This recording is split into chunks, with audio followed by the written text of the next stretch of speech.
ဖုံးတလုံးကိုရေထဲနှက်လိုက်မြေကြီးပေါ်ပစ်ချက်လိုက်ရုံနဲ့မပျက်စီးပဲပုံမှန်အတိုင်းပြန်သုံးလို့ရတယ်ဆိုရင်ဘလောက်တောင်စိတ်ချရမလဲ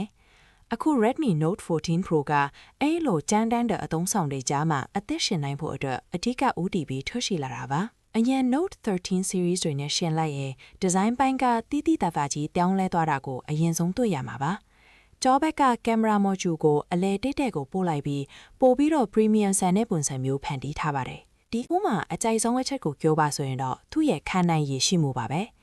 IP68 ရုံတည်းမကပဲ IP69 rating အထိပါဝင်လာတာကြောင့်ရေဖိအားပြင်းပြင်းနဲ့ထိုးတာတောင်ခံနိုင်ရည်ရှိနေတာပါ screen မှာလည်း Gorilla Glass Victus 2 ကိုသုံးထားပြီးလို့အလွတ်ကြတာမျိုးဒါမှမဟုတ်အပွဲအချစ်တွေကိုတော်တော်လေးခံနိုင်ရည်ရှိပါတယ်မျက်နှာပြင်ကတော့ 6.67 inch AOME ကိုမှ curve screen ပုံစံမျိုးသုံးထားတာမို့ကိုင်ရတာလက်ထဲမှာတော်တော်လေးကြစ်လက်ပြီးအီးနေတာမျိုးခံစားရမှာပါ brightness ကလည်း3000 nit ထိရှိတာကြောင့်နေပူထဲမှာဖုံးကြည့်ရတာဘာအခက်ခဲမှမရှိပါဘူးစွမ်းဆောင်ရည်အပိုင်းကိုကြည့်မယ်ဆိုရင်တော့ MediaTek Dimensity 7300 Ultra ကိုသုံးထားပါတယ်ဒီ chipset ကဂိမ်းအကြီးကြီးတွေကိုအမြင့်ဆုံး setting နဲ့ဆော့ဖို့ထက်နေ့စဉ်အထုံးမှာချောမွေးဖို့နဲ့ battery သက်တမ်းကြာရှည်ဖို့ကိုပိုပြီးဦးတည်ထားတာပါဒါကြောင့်ဂိမ်းအရန်ဆော့တဲ့သူတွေထက်ဆိုင်ရင်ဖုန်းကိုတွတ်တွတ်လက်နဲ့ရေရှည်သုံးကျင်တဲ့သူတွေအတွက်ပိုကိုက်ညီပါတယ်ကင်မရာပိုင်းမှာလည်း 50MP main sensor ကအလင်းရောင်ကောင်းတဲ့အချိန်မှာတော်တော်လေးဖပါရဲ့ပိုတွေ free ကိုထုတ်ပေးနိုင်တာတွေ့ရပါတယ်ဈေးနှုန်းပိုင်းကိုပြောရရင်တော့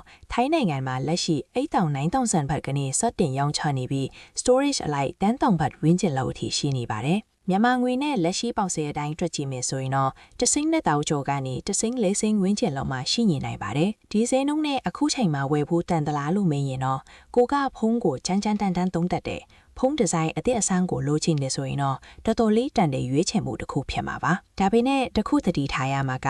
Note 13 Pro သုံးနေတဲ့သူတွေအတွက်တော့ performance ပိုင်းမှာအကြီးအကျယ်ပြောင်းလဲသွားတာမျိုးမဟုတ်လို့အဆင့်မြင့်ဖို့သိမလို့သေးဘူးလို့မြင်ပါတယ်ဒါပေမဲ့ဖုန်းဟောင်းကနေအသစ်လဲချင်တဲ့ရေးစိုးအကျန်းခန္ဓာကိုဦးစားပေးတယ်ဆိုရင်တော့ Redmi Note 14 Pro ကအခုချိန်မှာရွေးချယ်တဲ့ဖုန်းကောင်းကလုံးချစ်နေမှာအသေးချပါပဲအားလုံးပဲကိုယ်စိတ်ကြိုက်ရွေးချယ်နိုင်ပါစေနော်